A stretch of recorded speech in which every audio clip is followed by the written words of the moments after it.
Well, as stocks rally to records, are bonds facing another round of turmoil on these concerns that central banks are paring back on their debt purchases?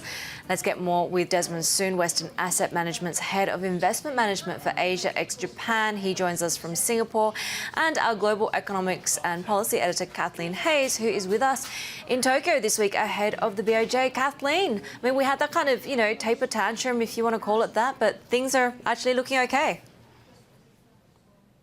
Well, I think what's so interesting, if you're starting with the Federal Reserve and the fact that they've made it very clear, almost like it doesn't, whether or not they raise rates one more time, they definitely want to get on this normalization of the balance sheet. Let it start unwinding, getting smaller. Bond market, if you look at it, does not seem to be perturbed. On the other hand, Heidi, it's just interesting to me how many people say, what if? This has never happened before, no kind of big reaction, nothing like the taper tantrum of the summer of 2013. Nevertheless, when it actually starts happening, I think that's when a lot of people are in the market, are a little bit nervous. They could have a little more of a roiling effect than the Federal Reserve and other central bank officials are anticipating. All right, Kathleen, I want to bring in our guest, Desmond Soon from Singapore, to talk a little bit more about, the outlook. Because, Desmond, you say even these jitters that we've had in the market, if you don't want to call it a tantrum, you actually see them as an opportunity to buy. At what point do you stop buying the dips? Because it's going to be, an actual correction. Well, I mean, we've seen this playbook before, and certainly this time what we see is that the reaction of the market is much more muted than the taper tantrums that Catherine mentioned in May of 2013. I think first, investors have learned from adaptive expectation what to expect, how to react. And secondly, really, this runoff in the balance sheet, I wouldn't call it unwind, it's basically a runoff in the balance sheet whereby the Fed just stops reinvesting the maturing proceeds. It's actually a very benign kind of scenario, and it will take a number of years before the balance sheet will come down to $2.5 billion, which we assume is the target size that they're after.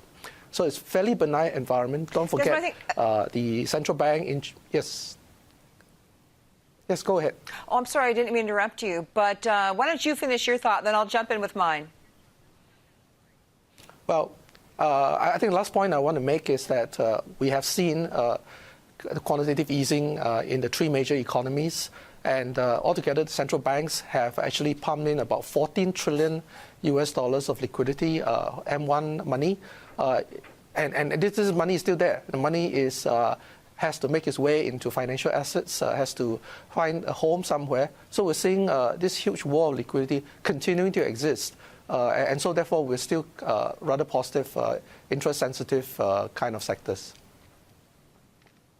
Desmond, I totally get where you're coming from, and it's absolutely true. The bond market is not going to, the central banks, only the Federal Reserve is not outright selling bonds, but they are going to stop buying bonds that they have been buying. And I think that's what people are saying, that source of demand steps to one side. Less demand relative to supply the Treasury's issuing could upset the balance.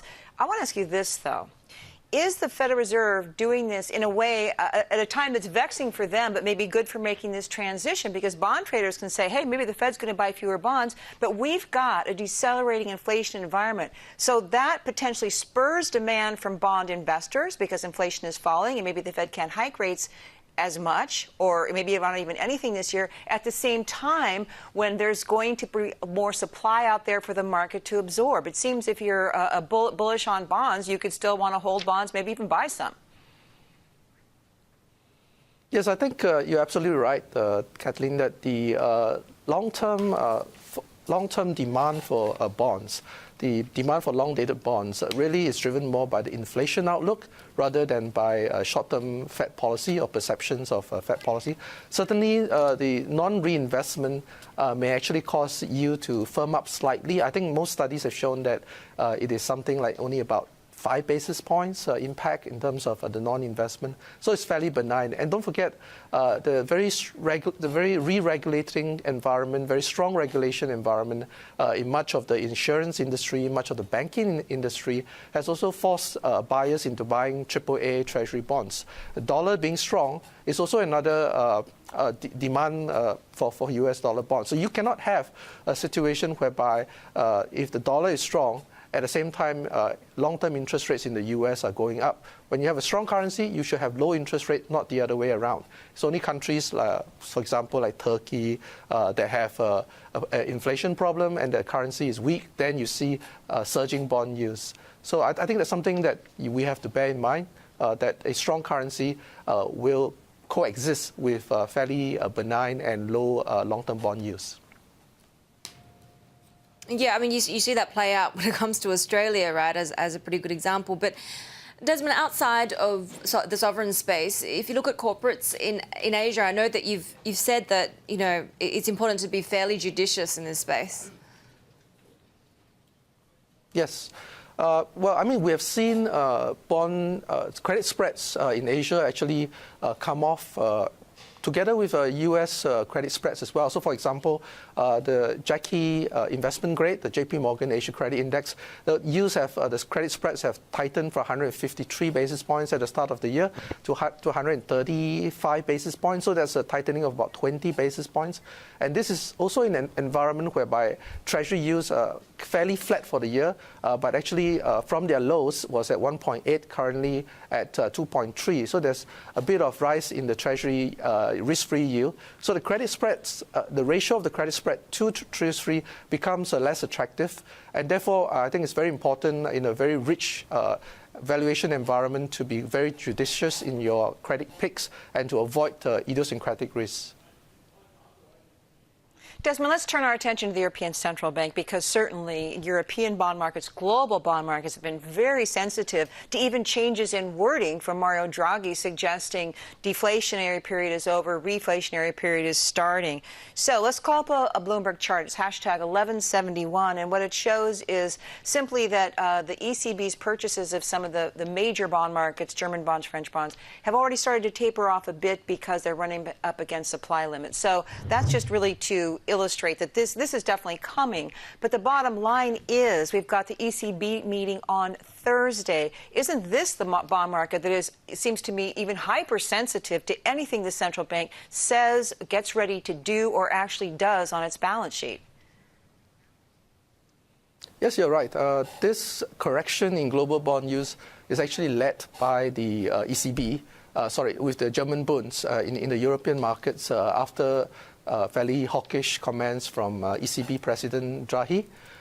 We don't think that the ECB tapering its purchases from the current 60 billion a month to something like 40 billion will, other than psychological, we don't think that it will make a material change. Well, I think what's important right now is that as there's real yields continue to be very low on the sovereign front, that perhaps it is time to move out further into the credit curve. For example, I cited Indian sovereign bonds that yield about 6.8% on the 10-year spot. Indonesian bonds, we have also been buying upon the correction at more than 7%, currently trading at 6.9%. So as you move out to emerging market, you get more cushion from higher yields, and you avoid the more sensitive sovereign markets, and never buy all these negative yield bond just in the hope that you can sell it to the central bank at a higher price. That's not classic bond investment analysis.